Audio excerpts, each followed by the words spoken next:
As a founder, you eventually hit levels that nobody around you has ever experienced. So, what this means is when challenges show up, no one around you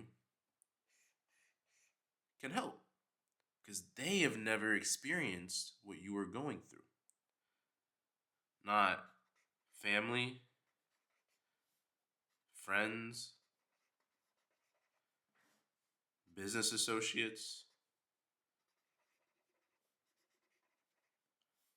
not even your partners. You're in for yourself, unexplored territory. If you can envision yourself on, say, ignore my drawing here, but say this is a mountain, and you might be here, you might even be all the way up here near the peak. When everybody around you in your circle currently is down here, they may be down here. They may have not even started the mountain yet.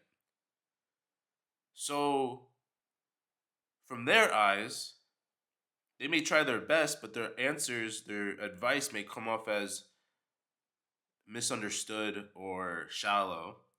But it's just expected because they haven't experienced what it is to be here or at the peak.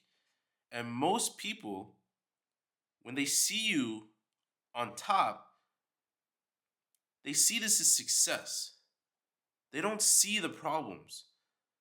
At the top of the mountain, it's lonely.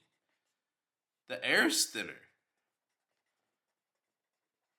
This means more pressure, more decisions, more responsibility, with less support.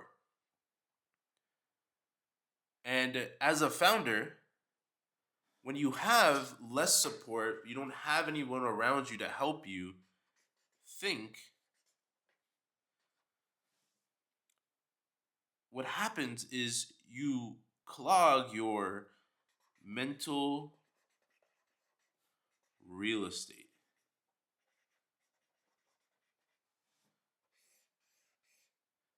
And when you clog your mental real estate, I know for myself, I become useless. I've hit a threshold of decisions that I can make because I haven't taken the previous information out of my mind. So I call this is a term that I've created through my experiences, is the founder isolation gap. This is very important because it comes on as a surprise. You don't expect everyone around you to all of a sudden not understand what you're going through. What comes easy to you through your experiences, because you have done it so many times, is gibberish, is a different language to almost everyone around you. And when this happens, this gets overloaded. When this mental real estate gets overloaded because of the founder isolation gap, you make worse decisions. You may not be able to make decisions at all. You lose clarity. And to me, the most important thing that you lose when your mental real estate is overloaded is peace. You started this business not to have another job, not to lose your freedom. You built this business to gain freedom. And yes, every founder in the early stages must go through working 80, 100 hours a week because they don't want to work a 9 to 5 for 40 hours a week. That's very cliche, but nothing's worth more than your peace. And it doesn't mean that you shouldn't take on more responsibility, do more, and be more because you can be so much more. What it means is that you need a new mental operating system.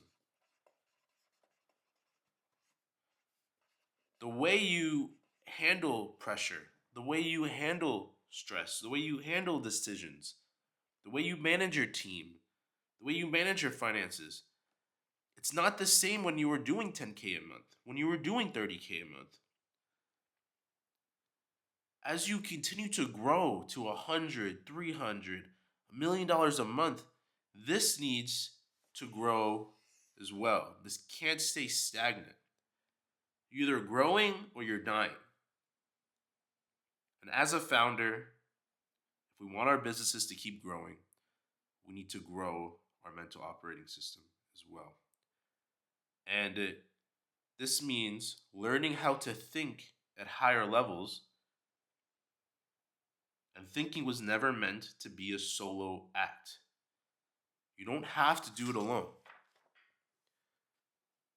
Just because your circle right now doesn't have the people in it that understand where you're at, doesn't mean you shouldn't be seeking founders who have experienced what you are going through.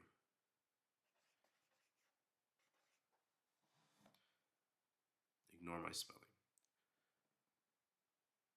This is the only way you will continue to grow, because nothing is worth your peace, your health, your sanity. No business. So don't forget, this is the founder isolation gap. If you want to bridge that gap, seek founders who have experienced what you are going through.